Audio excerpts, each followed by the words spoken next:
देखिए हर खबर यहीं पर, सब्सक्राइब कीजिए TV9 भारतवर्ष। उम्मीद ऐसा है क्योंकि वायरस जो ज़्यादा हीट को जो है जो हीट रेजिस्टेंट नहीं होते हैं, मुझे यकीन है कि अगर 30-35 डिग्री सेल्सियस से टेम्परेचर ज़्यादा हो तो वायरस ज़्यादा रजिस्ट नहीं कर पाते। तो पॉसिबली है, मुझे यकीन है कि गर्मियाँ आने से भी इसका, जैसे डॉक्टर शाम ने बोला है, हीट और ह्यूमिडिटी ये दोनों से जो वायरस के लिए डेट्रीमेंटल होते हैं, तो ये होने से डेफिनेटली हो सकता है। लेकिन उसके बावजूद भी हमें, जैसे डॉक्टर सुशीला ने कहा है कि अब सबसे इम्पॉर्टेंट है हमें mask should be a part of our daily life.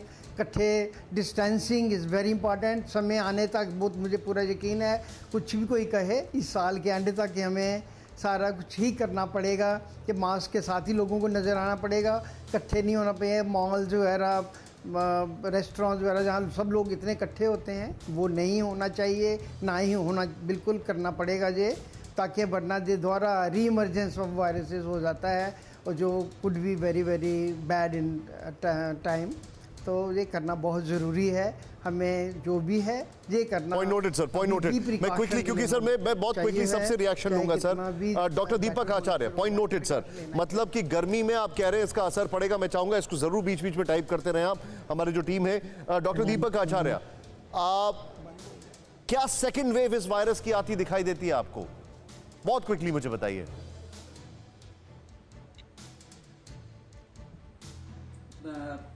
मुझे लगता है कि अभी थोड़ा ये केस थोड़ा मतलब ये इतना थोड़ा लॉन्ग टर्म परसिस्ट करेगा ये, और थोड़ा तकलीफ का टाइम हम सभी के लिए आएगा। लेकिन जो चीज़ों को हम अभी तक रिलीजियसली फॉलो कर रहे हैं लॉकडाउन के दौर में, उसको फॉलो करना पड़ेगा। लेकिन इस बीच में मैं निशांत आपको एक बहुत अच्छी स्टडी बताऊंगा, गुजरात सरकार की है।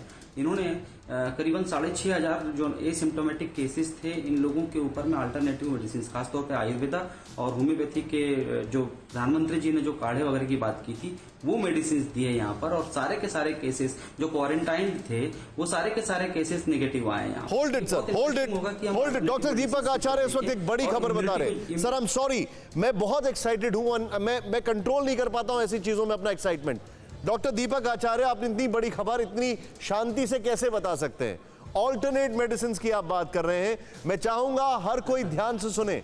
फिर से बताएं doctor Acharya, I love that smile on your face. पूरे देश को चेहरे पे मुस्कुराहट होगी सर, फिर से बताइए बात।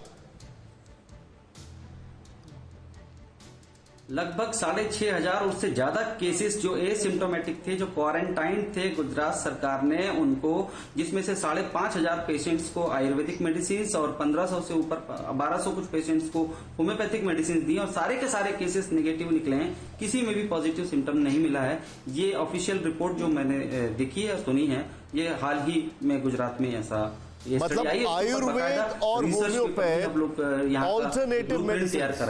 ऑल्टरनेटिव मेडिसिन से फर्क पड़ा है। पिछले हफ्ते हमने इस पे शो किया था, अगर आपको याद होगा, डॉक्टर नरेश त्रिहन भी हमारे साथ थे। आयुर्वेद और होम्योपैथ से भी फर्क पड़ा है। ये कितना खूबसूरत बात है कि तीनों साइंसेज मिलकर इससे लड़ने के लिए तैयार हैं। देखें, आयुर्वेद, होम्योपैथ, एलोपैथ, और आपके सामने वो डॉक्टर्स हैं। ये डॉक्टर्स नहीं है, ये सेवियर्स हैं। मैं इनको डॉक्टर नहीं कहूंगा, ये सेवियर्स हैं, ये जीवन बचा रहे हैं। खैर, मैं वापस चलूंगा यहां पर, ये बड़ी अच्छी बात की है।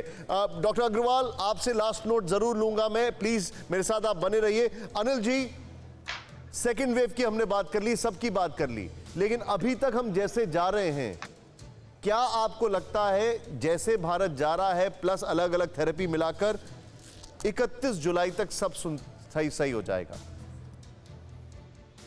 बहुत अच्छी बात कही है आपने। आशावादी ही नहीं, क्योंकि मेरा सब्जेक्ट एस्ट्रोलॉजी का है, तो स्टार के हिसाब से ही मैं कहूंगा निश्चित रूप से। मैं कुछ डेट दे रहा हूं, बहुत इंपॉर्टेंट। राहु एक ऐसा प्लेनेट है जो दिखता नहीं है, लेकिन मार बड़ी छिपी हुई करता है। जितने भी वायरस और बैक्टीरियल प्रभाव जो महामारी फैलाते हैं, वो राहु की अंतर और प्रत्यंतर दिशा में, गुरु की महादशा हो या शनि की हो, ये फैलाते हैं। अच्छी खबर ये है, सबसे पहली अच्छी खबर, 16 जुलाई 2020 को काल सर्प योग भंग हो रहा है। जब ये ग्रहण पड़ा था, 26/12 को सूर्य ग्रहण पड़ा था, तब से ये काल सर्प योग चल रहा है, उससे पहले से चल रहा है, और ये टूट जाएगा 16 जुलाई को। तो राहु की जो मारक क्षमता है वो नष्ट होती हुई दिखाई देगी। ये राहु मृगशिरा नक्षत्र में प्रवेश करेगा। The first thing. Second thing जो बहुत जरूरी है, 20 जून 2020 को राहु मृगशिरा नक्षत्र में प्रवेश करेगा। एक तो ये इंपॉर्टेंट न्यूज है। दूसरा, 16 जुलाई को 20 को कालसर्प योग भंग हो जाएगा। और फाइनली मैं ये कहूंगा, निश्चित रूप से सितंबर की 10 या 12 तारीख तक हिंदुस्तान में खुशी का माहौल आ जाएगा और ये वायरस का प्रभाव ना के बराबर होगा। और जहां तक भारतवर्ष है, ये आयुर्वेद के लिए जाना जाता है जी। और आयुर्वेद के अंदर भगवान सूर्य आरोग्य के ही देव हैं।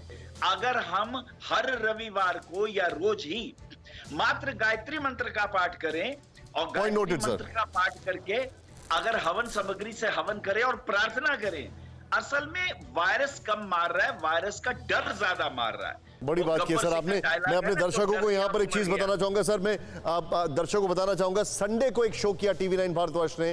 प्रमोद भगत 26 साल से न्यूयॉर्क में रहने वाले IT प्रोफेशनल और काफी संपन्न इंसान, 7वें दिन फैसला उन्होंने किया कि 8वें दिन उनको जाना पड़ेगा। अब अस्पताल के अंदर कोरोना पेशेंट थे। उन्होंने खुद ये लाइव स्टोरी शेयर किया, आप YouTube पर जाकर देख सकते हैं। 8वें दिन उन्होंने योग करना शुरू किया, कुंजल क्रिया की और बहुत सारी चीजें की। उनका क्लेम है, उनका ये कहना है। और उसके बाद उन्होंने देखा Ayurveda plus allopathy combine double action से उनका फीवर कम होना शुरू हो गया और उनको अस्पताल जाने की जरूरत नहीं पड़ी। ये देश का जो कल्चर है वो बहुत आगे है, सारी विद्याएं जो हैं बहुत आगे हैं। पवन जी, वहीं से शायद हल भी निकले। आपकी इस पर क्या टिप्पणी है? मैं आपको, क्योंकि आपने बहुत बड़ी बात की है, आपने कहा 16 मई से 16 जून, इसके बीच में आपने कहा कि कोई दवाई भी निकल सकती है। हताशा इस बात को लेकर है।